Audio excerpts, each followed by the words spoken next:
At the Christmas party, my parents gave everyone presents except my children. "We don't welcome them," said Mom. We calmly went, and I stopped paying for their repairs. After a week, it was the usual Christmas routine. My parents invited the whole family over to their house like they did every year.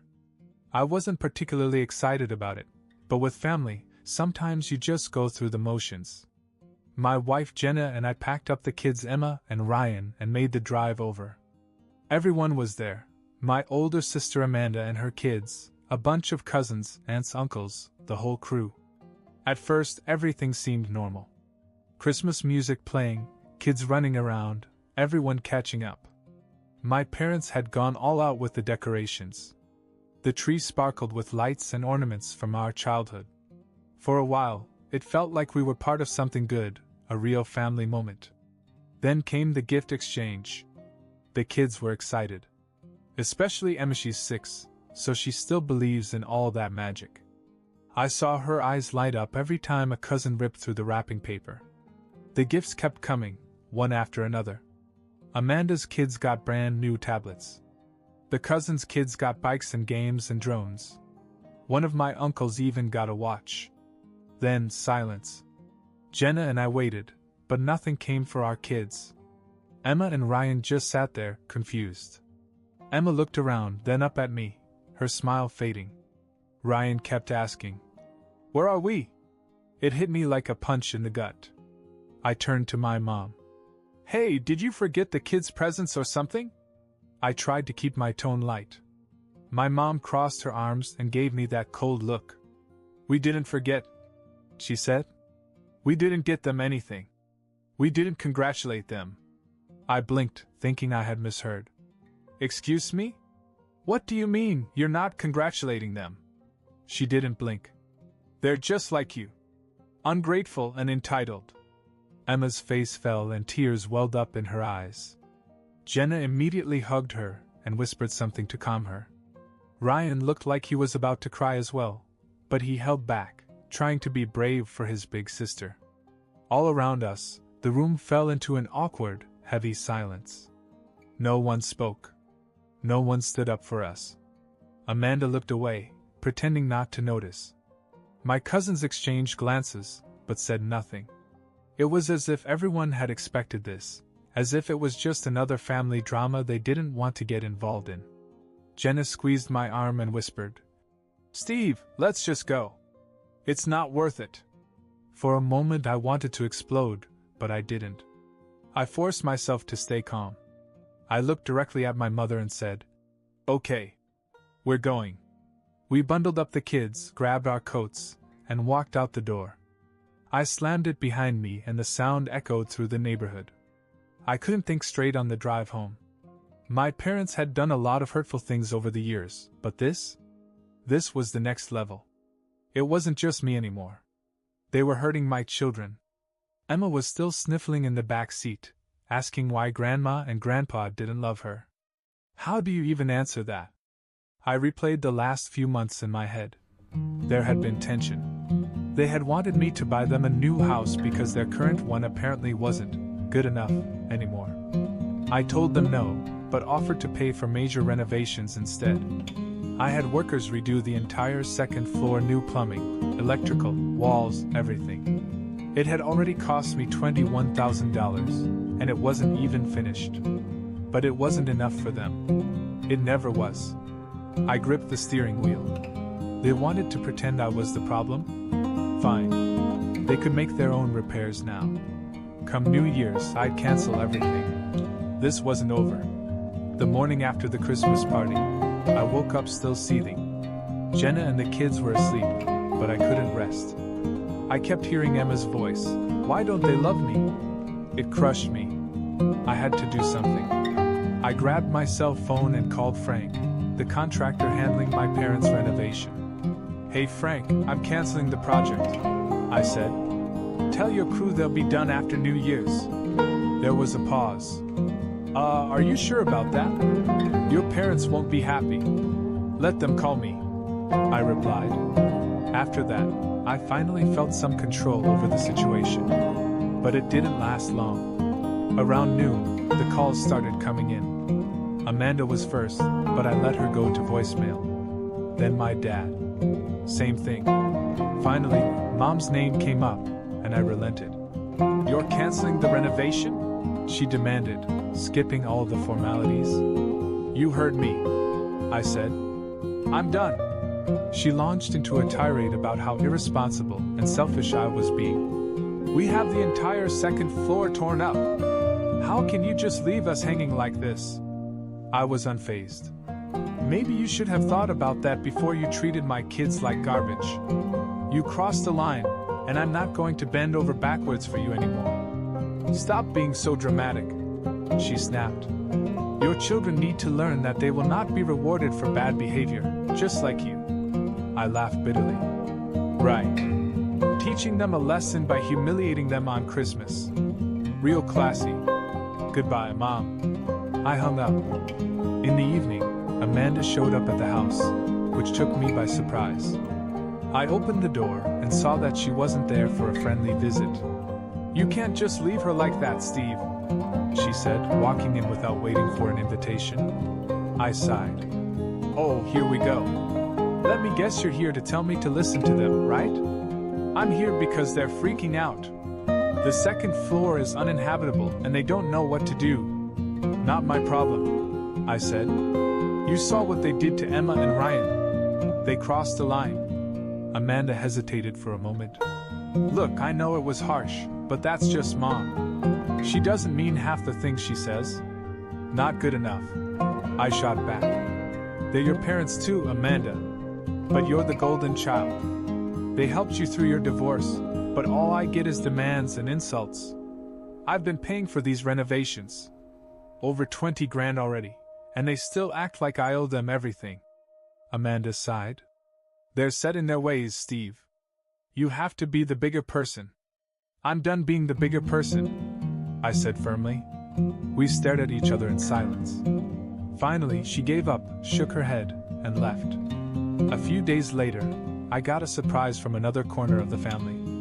Chris, one of my cousins, called me out of the blue. "Hey man, I heard about what happened," he said. "I just wanted to check in. That's pretty fucked up what they did to your kids."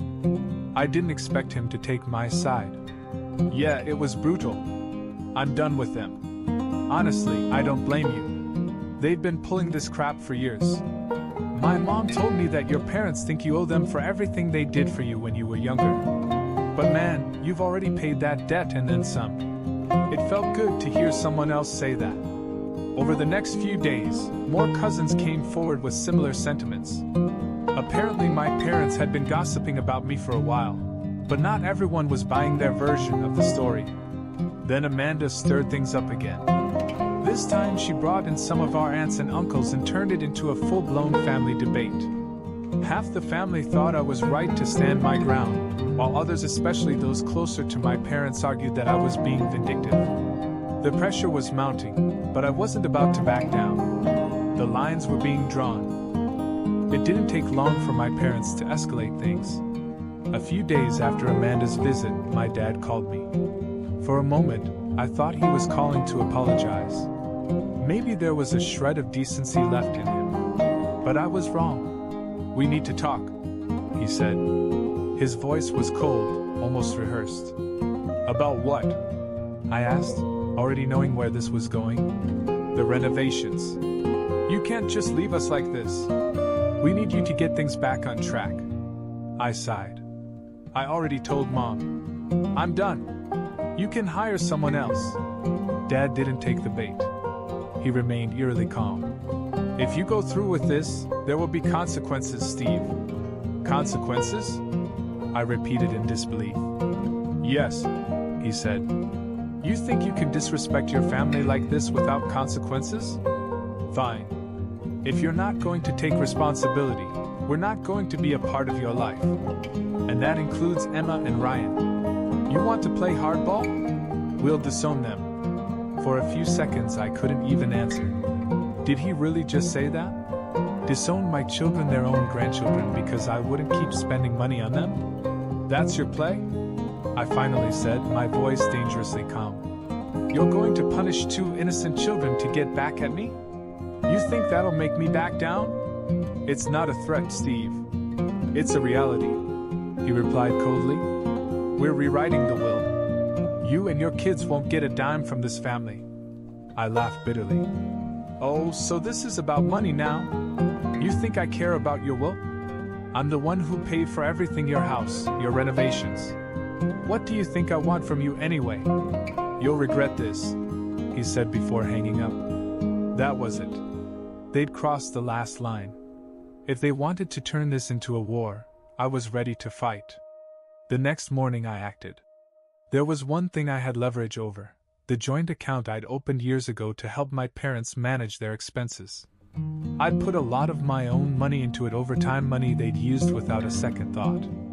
I logged into the account, transferred the entire balance to my personal account, and closed it. It wasn't an impulsive decision. That money was mine, and I wasn't going to let them use it as a weapon against me. Within hours, the fallout began. My mother called, and for once she didn't sound cold and angry. She sounded panicked. Steve, what did you do? I took my money back, I said matter-of-factly. Why, you can't just take it all? That account was for the family. No, Mom, I corrected her.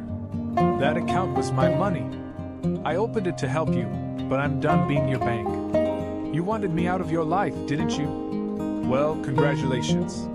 Now you're on your own, she stammered, trying to find the right words. You don't understand. We have bills to pay. The contractors, Not my problem. I cut in. Figure it out. I hung up, and it wasn't long before Amanda called again. Steve, you're making it worse, she said. Mom's crying. Dad's furious.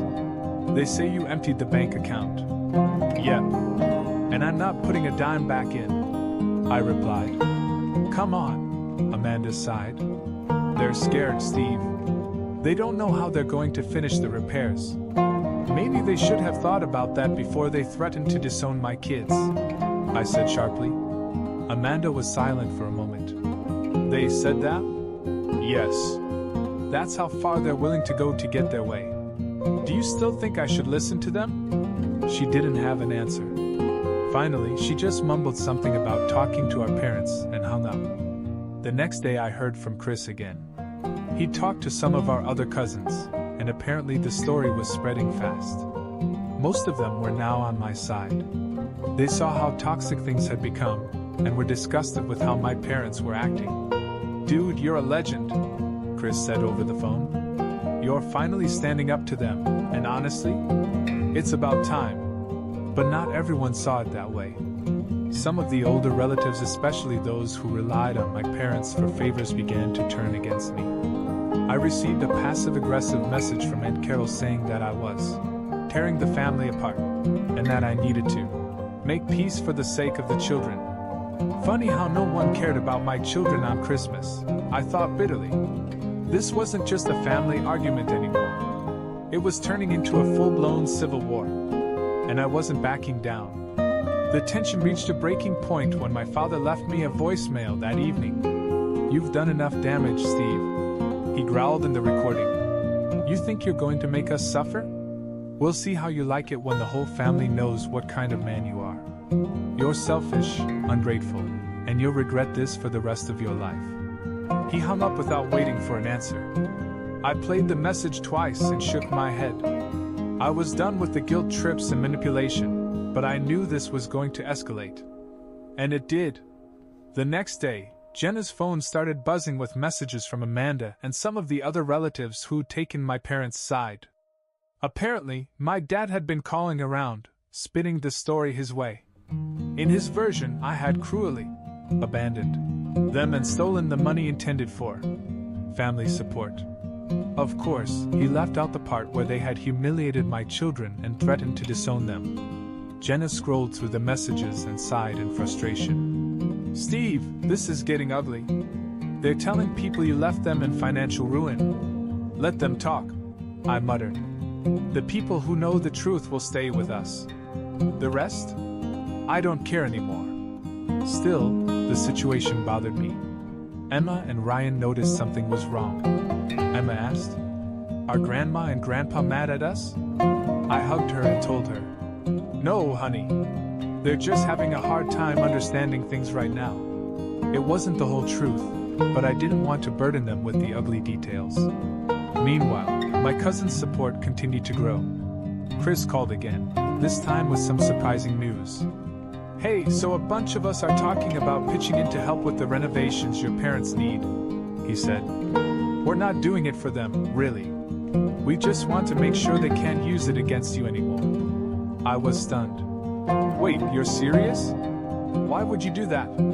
"Because we're tired of the drama," Chris said. "Your parents have been playing these games with the whole family for years. It's not just you. They've been screwing other people, too, just in smaller ways. This is our way of saying, enough is enough." I didn't know what to say. For years I'd felt like the black sheep, the scapegoat. But now it was clear that I wasn't the only one who had had enough. Chris wasn't done yet. Oh, and by the way, Amanda's starting to crack. I think she's realizing how messed up this is. Give her time. I wasn't holding my breath, but it was still nice to hear. Then the unexpected happened. 2 days later, my parents called again. This time it wasn't an angry, demanding call. It was different. Mom left a voicemail, and for once, she sounded shaken. "Steve, it's your mom. Please, can we talk? We're sorry things got so out of hand. Your dad and I, we're scared. We're in over our heads. We need your help. Please call me back." I played the message twice, trying to process it. Was this real? Or was this another manipulation tactic? I wasn't sure, but I wasn't in any hurry to call her back. Later that night, Amanda texted me. "Amanda, they're crying, Steve. You're scared. They don't know what they're going to do without you." I stared at the screen, conflicted. Part of me wanted to feel satisfied. They'd finally realized they couldn't push me around anymore. But another part of me, the part that still wanted to believe in family, felt a pang of guilt. Jenna noticed me staring at my phone and put a hand on my shoulder. "You don't have to make any decisions right now," she said gently. "Take your time." I nodded. For now, I had to let them stew. They'd gotten themselves into this mess, and it was time they learned what it felt like to face the consequences. But deep down, I knew this wasn't over. I spent the next few days thinking things over. I knew that if I caved now, I'd just be giving my parents more power over me. They'd learn nothing. They'd keep walking all over me, and worse, they'd think they could hurt my kids whenever it suited them. But I wasn't about to let that happen. I reached out to my lawyer and explained the situation. Over the years, I'd helped my parents manage various financial accounts, including some investments tied to the house renovations. Technically, I had rights to these assets, given how much of my own money was invested. My lawyer confirmed that I could legally revoke my involvement and block their access. So, I did exactly that. I closed all shared accounts, froze my contributions to their mortgage payments, and pulled my name off any joint assets. I didn't leave them penniless, but I made sure they wouldn't have access to any more of my money. To put the final nail in the coffin, I sent them a letter, through my lawyer, informing them that all financial support from me was officially terminated. Word spread fast. My parents were panicking, calling everyone in the family to try and rally support. But by now, most of the cousins and extended family had caught wind of the truth. People like Chris, who had quietly endured my parents' manipulations for years, were openly siding with me. Even Amanda, who had tried to stay loyal to our parents, found herself increasingly isolated. The turning point came when she discovered that my parents had threatened to disown my kids. Chris told me she had confronted them in a heated argument, asking how they could stoop so low. "They're starting to lose everyone's respect," Chris told me over the phone. "The mask is slipping." I could tell my parents were desperate. When I didn't respond to their calls or texts, they did something I didn't expect. They showed up at my house. It was the first time I'd seen them since Christmas. Dad looked tired, like he hadn't slept in days. Mom seemed more nervous than angry, a rarity for her. "Steve, can we please talk?" she asked quietly when I opened the door.